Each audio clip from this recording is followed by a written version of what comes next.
The commander of the Third Reich wanted to have a strong and effective army, so he decided to equip them with a heavy tank, capable of breaking through any enemy line. In 1941, the Army Armament Office decided on new tactical assumptions related to the prototype heavy tank VK 3601. Two experimental designs were built. The first VK 4501P was created by Ferdinand Porsche, and the second VK 4501H by Henschel. On April 20, 1942, during a demonstration of combat maneuvers in the Wolf's Lair, two pre-series tanks were presented to the Führer. Interestingly, Porsche used a hybrid drive system in its machine, which, although innovative, turned out to be unreliable. During the presentation, the Porsche vehicle broke down, and Henschel's design was then selected for series production. The first examples of the tanks were built in August of the same year under the name Panzer VI Tiger I, H1, and after the introduction of the improved and innovative Panzer VI Tiger II, designation changed to Tiger E. The Tiger cost almost 300,000 marks. For this sum, the German armored forces could buy as many as 3 Panzer IV tanks. Even worse than the high price, however, was the chaos accompanying the production. Decisions on new solutions were made under the pressure of influential industrialists, supported by incompetent Nazis. How useful has Tiger been? It was designed for breaking through fortified frontiers, armored charges in the steppes, and for mass shooting of Soviet T-34 and heavy KV-1 machines. And as long as he was provided with air protection, he performed this role with flying colors. In long-range combat, its powerful 88mm gun had no competition.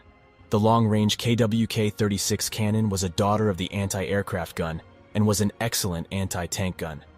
Mounted in a tank, it did not allow the Soviet tanks to even dream of getting close to the Nazi supertank. Unfortunately, over time, there were less and less places where Tiger could prove its qualities. Its strike value decreased relatively after mass production of the IL-2 attack aircraft began. Over 36,000 of them were built. It's no wonder that German tankers thought mainly about camouflage and only then about combat. The Tigers, like the Panzer IV, also simply lost on quantity. The T-34 was released en masse and the design was constantly simplified and improved. The Soviets produced 34,780 tanks of this type with a 76mm gun, while the Germans only produced 9,000 Panzer IV tanks of all versions. As a result, if Soviet machines, often without even a radio station, quickly fell prey to the enemy, new ones were quickly brought in their place.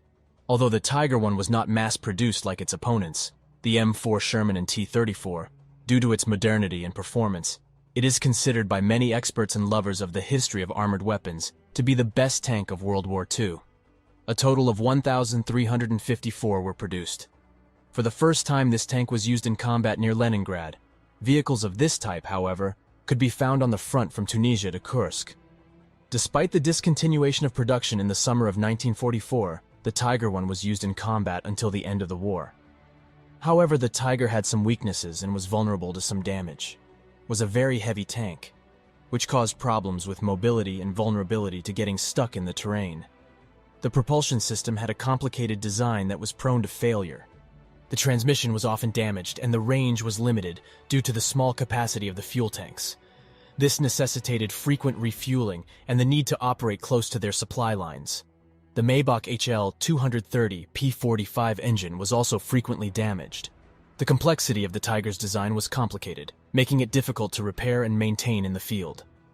This often required specialist staff and tools, which was problematic in the absence of the appropriate resources. Most often, Tiger I tanks were abandoned and destroyed by their own crews for these reasons, and not because of enemy damage.